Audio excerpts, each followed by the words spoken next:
नमस्कार, आप सभी का बहुत बहुत स्वागत है। आपके साथ मैं अतुल अग्रवाल हूं। कोशिश करने वालों की कभी हार नहीं होती, लहरों से डरकर नौका पार नहीं होती। जी हां, यह सिर्फ एक कविता की पंक्तियां नहीं है, बल्कि कुछ लोग ऐसे हैं जिन्होंने इन पंक्तियों को 100% सच साबित कर दिखाया है। ऐसे लोग हमें उम्मीद दिलाते हैं कि हां, देश बदलेगा, जरूर बदलेगा। और अगर कुछ लोगों में कुछ बुराइयां हैं, तो ऐसे लोग भी तो हैं जो इस दुनिया को खूबसूरत बनाने में लगातार लगे हुए हैं और बना भी रहे हैं। साल 2016 शुरू होने में कुछ वक्त बाकी रह गया है। इस मौके पर क्यों ना नए वर्ष की शुरुआत की जाए इन्हीं लोगों से, इन्हीं लोगों के साथ जिनका हौसला और जज्बा हम सबके लिए मिसाल है। तो आइए देखते हैं हमारी खास पेशकश उम्मीद 2016।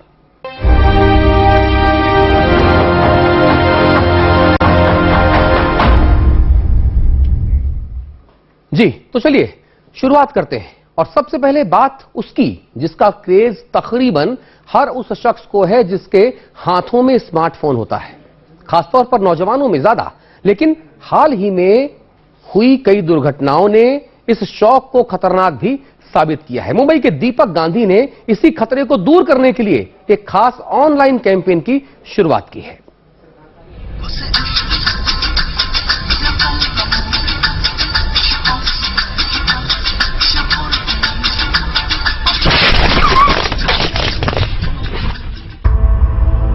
पिछले कुछ समय में ऐसे कई मामले सामने आए हैं जहां लोग सेल्फी क्रेज के चलते हादसे का शिकार हो गए।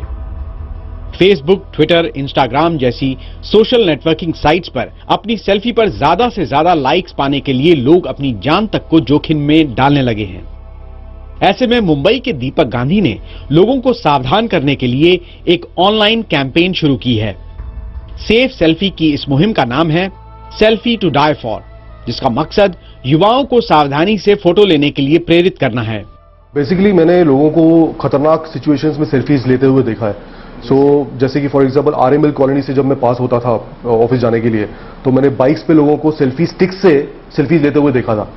तो वहां से बेसिकली ये शुरुआत हुई कि ये लोग जो कर रहे हैं वो बेसिकली खतरनाक चीज कर रहे हैं। खुद के लाइफ को रिस्क में डाल ही रहे हैं, साथ में दूसरे सामने वाले की लाइफ को भी जबड़ी में डाल रहे हैं। सेल्फी के चक्कर में अपनी जान गंवाने वालों के आंकड़े डरावने हैं।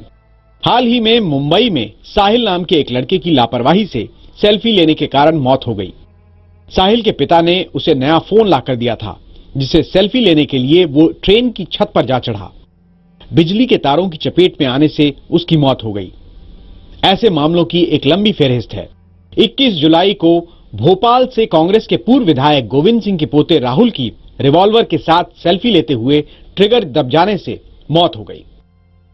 पिछले साल की 21 अगस्त को केरला के स्कूल का एक छात्र की ट्रेन की छत पर सेल्फी लेते हुए मौत हो गई। लोनावाला के फेमस भूसी डैम पर सेल्फी लेते हुए हादसों के कई मामले सामने आ चुके हैं। ऐसा ही कुछ हाल विदेशों में भी है, जहां लापरवाही से सेल्फी लेना कई बार मौत का कारण बना है। इसी साल 12 मई को रोमानिया की एना उर्स की ट्रेन की छत पर सेल्फी लेते हुए मौत अंतर्राष्ट्रीय स्तर पर सुर्खियां बनी। एना सेल्फी लेकर फेसबुक पर पोस्ट करना चाहती थी। ये भयानक हादसे बढ़ते ही जाएंगे अगर लोग सावधानी नहीं बरतेंगे, और लोगों को सावधान करने का काम कर रहे हैं दीपक की इस पहल से अब लोग जुड़ने लगे हैं। तो जब से मैं कैंपेन में ज्वाइन कर चुकी हूँ, तब से मैं अपने फ्रेंड्स को भी बोलती हूँ और मैं खुद भी सेफ रहती हूँ कि मैं देखती हूँ आजू बाजू की कुछ खतरा नहीं है या कुछ भी ऐसा डेंजरस थिंग नहीं है जिससे कोई प्रॉब्लम हो गया, मेरे हेल्थ को कुछ प्रॉब्लम हो। ऐसी घटनाएं देश भर में घट रही हैं, लेकिन ये पहली बार है किसी ने सेफ सेल्फी की ओर युवाओं को प्रेरित करने के लिए कोई पहल की है। दीपक की इस मुहिम को हमारा सलाम। Vinay Dubey, news world India, Mumbai. राजधानी दिल्ली की स्मृति नागपाल एक ऐसी महिला हैं जिन्होंने मूक बधिर लोगों की क्षमताओं को पहचान दिलाने का जिम्मा उठाया और उसे बाखूबी निभा भी रही हैं। स्मृति ने यह एहसास कराया कि मूक बधिर लोग भले ही बोल और सुन ना पाते हों, लेकिन उनकी तमाम अन्य क्षमताएं ऐसी हैं जो दूसरे लोगों से कम नहीं होती। इसी विचार के साथ हुई शुरुआत एक ऐसे कारोबार की, एक ऐसे बिजनेस की, जिसे मूक बधिर लोग मिलकर आपस में ही संचालित करते हैं। यह है अतुल्य कला, एक डिजाइन स्टूडियो। यहाँ सब लोग इशारों में बात कर रहे हैं, क्योंकि ये बोल और सुन नहीं सकते। अतुल्य कला की शुरुआत दिल्ली की रहने वाली 23 साल की स्मृति नागपाल ने की है। ये एक एनजीओ नहीं है, ये एक सोशल एंटरप्राइज है। तो हम लोग हमेशा फोकस करते हैं कि हमारे यहाँ पे एक मॉडल बना रहे जिससे कि कमर्शियल एस्पेक्ट भी होता है और जो हमारा सोशल काम है जिसके लिए हम डेफ आर्टिस्ट को सपोर्ट करते हैं। अतुल्य कला में इन आर्टिस्ट की डिजाइनिंग स्किल्स को इस्तेमाल में लिया जाता है और प्रोडक्ट्स डिजाइन किए जाते हैं। इन प्रोडक्ट्स का प्रोडक्शन बाहर से करवाया जाता है। इसके साथ साथ ये वर्कशॉप भी कंडक्ट करते हैं जिससे कि साइन भाषा और इन डेफ आर्टिस्ट को बढ़ावा दे सके। हम लोग बहुत ज्यादा फोकस करते हैं कि हमें डिसेबल लोगों के लिए कुछ अलग करना है, उनके राइट्स पे फोकस करना है। पर मैं अपने पर्सनल एक्सपीरियंस से ये सोचती हूँ और मानती हूँ कि अगर हम लोग एक बार ये बैठ के सोच लें कि ये हमारे कंट्री का पार्ट है या हमारे इस पूरे वर्ल्ड का पार्ट है, तो कुछ स्पेशल स्टेप्स लेने की ज्यादा जरूरत नहीं पड़ेगी। मतलब जब भी कभी मिले, जब भी कभी कोई साइन लैंग्वेज करता हुआ दिखे तो जरूर जाए और उनसे सीखे। ये बहुत सुंदर लैंग्वेज है। मतलब मेरे को बहुत प्राउड फील होता है कि मेरे को ये लैंग्वेज आती है। स्मृति का इन लोगों के साथ ये लगाव महज इत्तेफाक नहीं, बचपन से ही स्मृति इस माहौल में रही जहां इनके खुद के बड़े भाई बहन बोल सुन नहीं सकते। ऐसे में घर में छोटी उम्र से ही स्मृति इसी भाषा में बात करती हुई बड़ी हुई। ये वो इंडिया से बाहर कई जगह इन्हीं बच्चों के साथ जाती थी, 2-2 महीने 3-3 महीने लगा के आते। मुझे फील होता था कि इसका कैरियर खराब हो जाएगा। किसी भी माँ बाप की तरह वो थोड़े बहुत तो हमेशा स्केप्टिकल रहे थे कि ये अपनी लाइफ को कहाँ ले जा रही है, क्या कर रही है, क्योंकि एक सोशल एंटरप्राइज होना और उसके ऊपर से कुछ नया करने को बहुत रिस्क रहता है। लेकिन आज जो इसने किया है हिंदुस्तान के अंदर, अगर बच्ची पढ़ाई का एजुकेशन का भी नहीं है तो यही है जो इसने आज किया। स्मृति जब 16 साल की थी तब से इंटरप्रेटर का काम कर रही हैं। कुछ न कुछ काम इनको मिलता गया। ये पिछले 5 साल से दूरदर्शन में इंटरप्रेटर का काम कर रही हैं और फिर शुरुआत हुई अतुल्य कला की।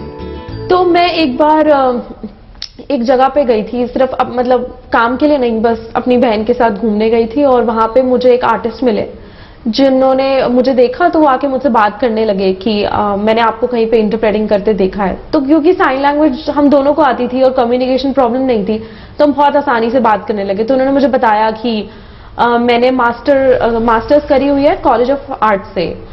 एंड देन मैंने पूछा आप क्या करते हो इस वक्त, तो उन्होंने मुझे प्रोडक्ट्स दिखाए जो वो किसी एनजीओ के लिए बना रहे थे। पर मैंने पूछा आपने ये सीखा है क्या, 7 साल जब आपने ग्रेजुएशन करी थी तो आपका जॉनर कौन सा था? तो उन्होंने कहा कि नहीं ये तो नहीं था, मगर और कुछ अपॉर्चुनिटीज नहीं थी।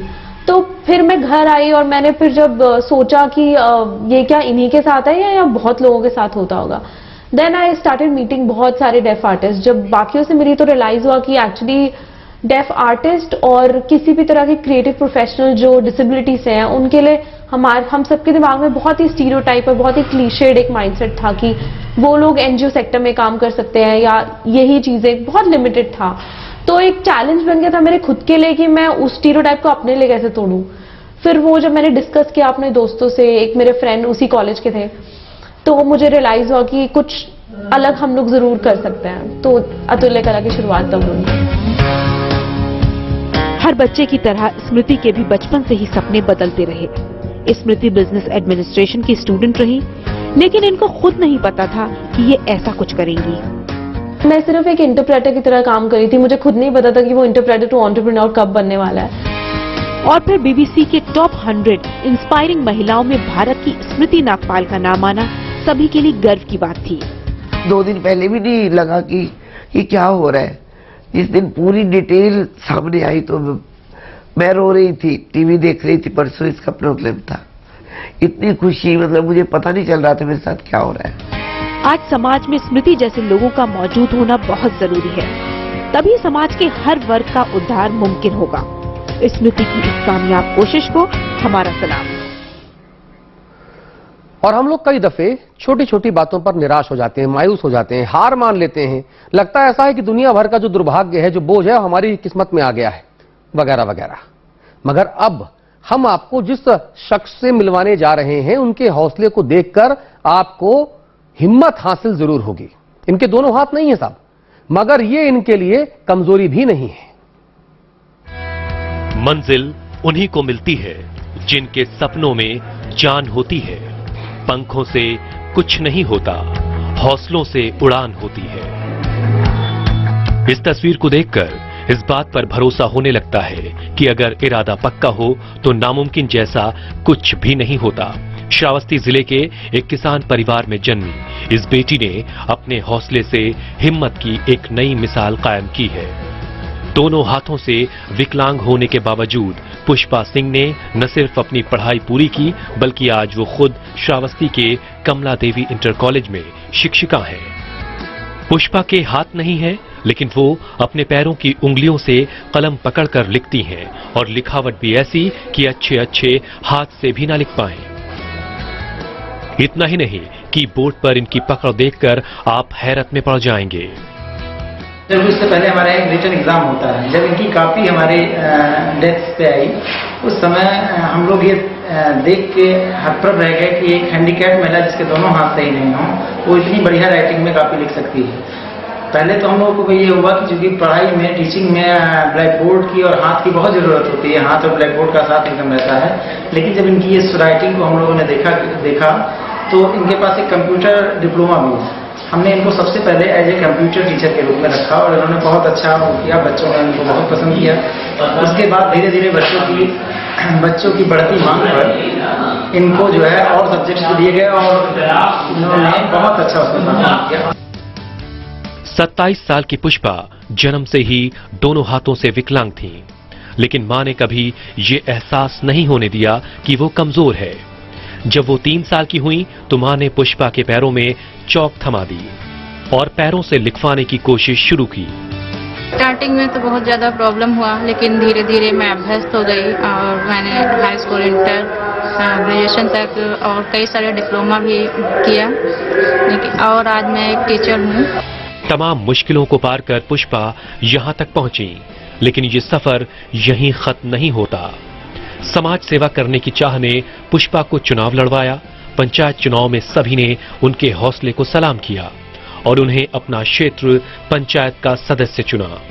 जो भी मेरे जैसे लोग हैं, मैं उनके लिए प्रेरणा स्रोत बनना चाहती हूँ और मैं चाहती हूँ कि वो भी आगे बढ़ें। जहां पंचायत के सदस्य के तौर पर एक नई पारी की शुरुआत हुई, वहीं पुष्पा के साथ काम करने वाले लोग भी इनके इस जज्बे को देखकर इन्हें सलाम करते हैं। ये 3 सालों से शिक्षा कार्य कर रही है यहाँ पे और अनवरत इनकी शिक्षा में सुधार ही रहता है। सारे बच्चों से बहुत मिलजुल के रहती हैं, सारे बच्चे, सारे स्टाफ इनसे बहुत मिलजुल के रहते हैं। इनका कार्य अत्यंत सराहनीय है। पुष्पा इन छात्रों को अंग्रेजी पढ़ा रही हैं, लेकिन भाषा की बारीकियों से ज्यादा बड़ी सीख इनकी खुद की कहानी में छिपी है। ये शिक्षिका खुद में एक जीती जागती मिसाल है जो हम सभी को सिखा रही हैं कि जिंदगी की चुनौतियां कितनी भी मुश्किल क्यों ना हो, इरादा पक्का हो तो जीत निश्चित है। Gyanendra Shukla, news world India, Shravasti. और किसी ने क्या खूब कहा है, जीना तो है उसी का जिसने ये राज जाना, है काम आदमी का औरों के काम आना। जी, खुद के लिए तो सब जी लेते हैं, हम भी जी रहे हैं, आप भी जी रहे हैं, हर कोई जीता है। बात तो तब बने ना जब आप अपने साथ साथ दूसरों की जिंदगी को भी बेहतर बनाने का प्रयास करें। वाराणसी के एक छोटे से गांव में 3 बहनों ने शिक्षा की अलख जगाने के लिए तमाम मुश्किलों को लांघ लिया। सिर्फ अपने लिए ही नहीं, उन तमाम बच्चों के लिए भी जिनके लिए स्कूल जाना बेहद मुश्किल था, मगर अब नहीं है।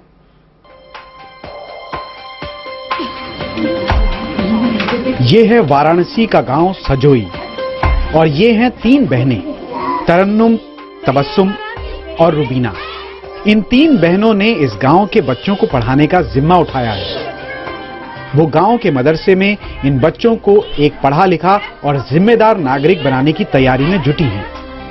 पहले मौलवी थे, वो पढ़ा रहे थे, तो वो बोले कि हम लड़कियों के साथ नहीं पढ़ाएंगे।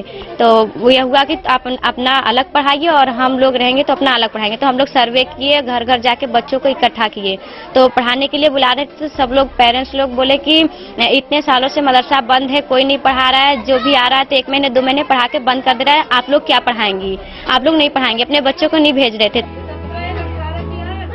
लेकिन इन तीनों लड़कियों ने अपनी मेहनत और लगन से सभी को गलत साबित किया।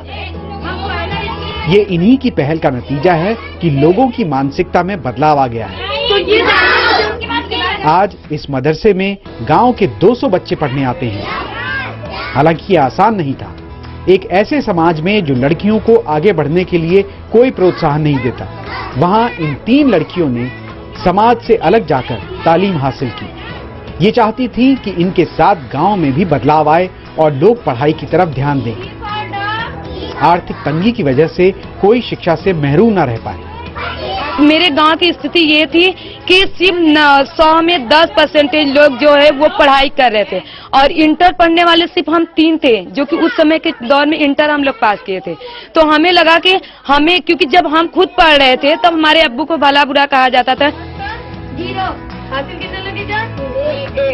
इन्होंने अपने मदरसे के 50 बच्चों का गांव के स्कूल में दाखिला भी करवाया। 4 और 1 5। इसी के साथ गांव की बड़ी लड़कियों को भी पढ़ाने की कोशिश की, लेकिन इसके लिए इन्हें लोगों का विरोध भी झेलना पड़ा।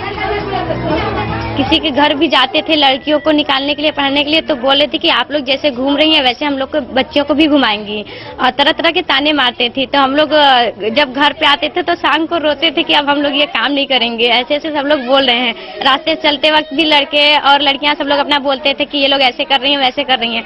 तो मेरे अब्बू अम्मी समझाए कि जो भी काम करोगे तो उसमें तो कठिनाइयाँ आएंगी ही आएंगी, तो थोड़ा सब्र से काम लो और धीरे धीरे देखना, आगे एक दिन तुम लोग कामयाब जरूर होगी। और हम लोग मतलब मेरे अब्बू हिम्मत बढ़ाते गए और हम लोग आगे बढ़ते गए, तो आज हम लोग इस मुकाम पे हैं। अम्मी अब्बू का साथ मिला तो इनके इरादे और भी मजबूत हो गए। बस फिर क्या था, ये तीनों लोगों की बातों को अनसुना कर तालीम बांटने में लगी नहीं। ये इनकी मेहनत का ही नतीजा था कि लोगों की सोच बदली। अब लोग हमारे घर गए और हमें बुला कर लाई, तब हमारा एडमिशन हुआ। पहले हम कुछ नहीं पढ़ रहे थे, घूम रहे थे खाली। अब जब से हम दीदी के पास आए हैं तब से मैं बहुत पढ़ता हूँ। इन बच्चियों का बहुत बड़ा हम लोग पर एहसान है कि इन बच्चियों ने हमारे बच्चों को संभाल लिया और पढ़ाने में काफी कामयाबी दी है। इन तीनों बहनों की इस पहल के लिए इन्हें कई बड़े संस्थान सम्मानित कर चुके हैं। कभी हम लोग कभी अपने बनारस से कभी बाहर नहीं गए थे, तो हम लोग एरोप्लेन से मुंबई गए और हम लोग को अवार्ड मिला। हम लोगों का 5 लाख का इनाम भी मिला, जिससे हम लोग अपना पढ़ाई आगे पूरा किए, ग्रेजुएशन किए और अब ITI भी कर रहे हैं। और नहीं तो वैसे उसका यूज करते। जहां ये खुद अपने पैरों पर खड़ी हो रही हैं, वहीं दूसरे बच्चों को भी सक्षम बना रही हैं। ये तीनों बच्चों को पढ़ाने के साथ अपनी पढ़ाई और घर के कामकाज के लिए भी वक्त निकाल लेती हैं।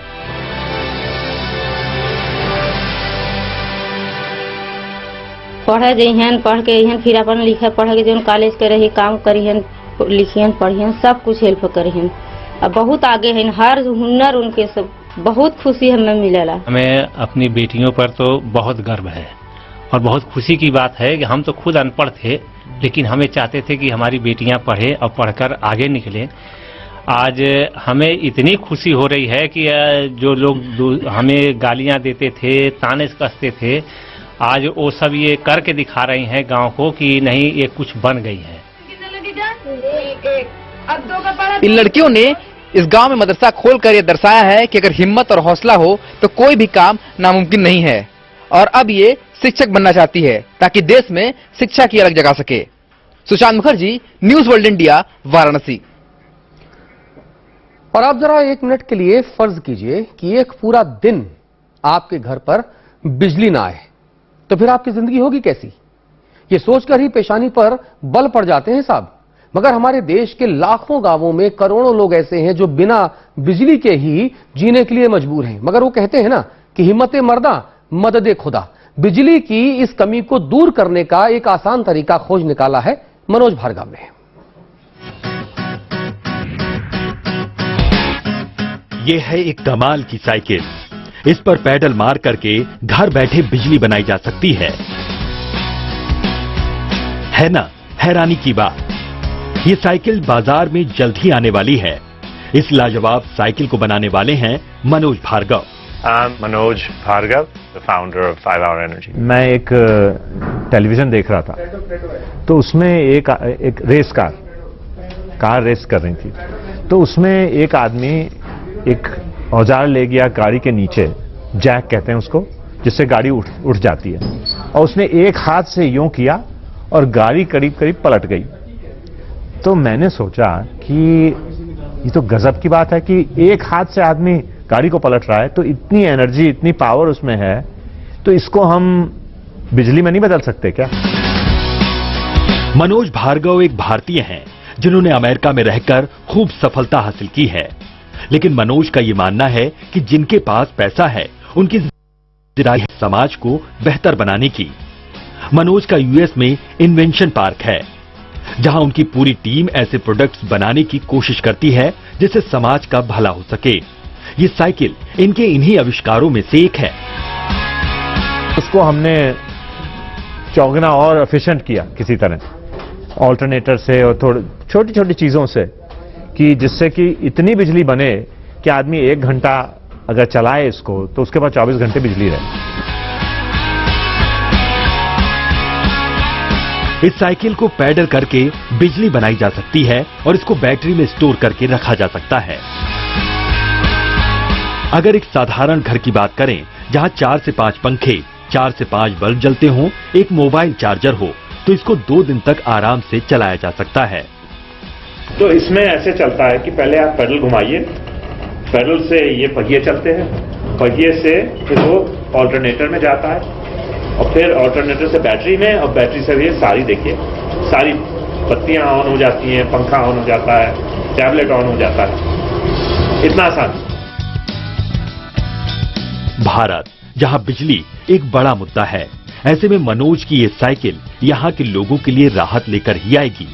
खास बात यह है कि ये साइकिल बड़े ही सरल तरीके से बनाई गई है।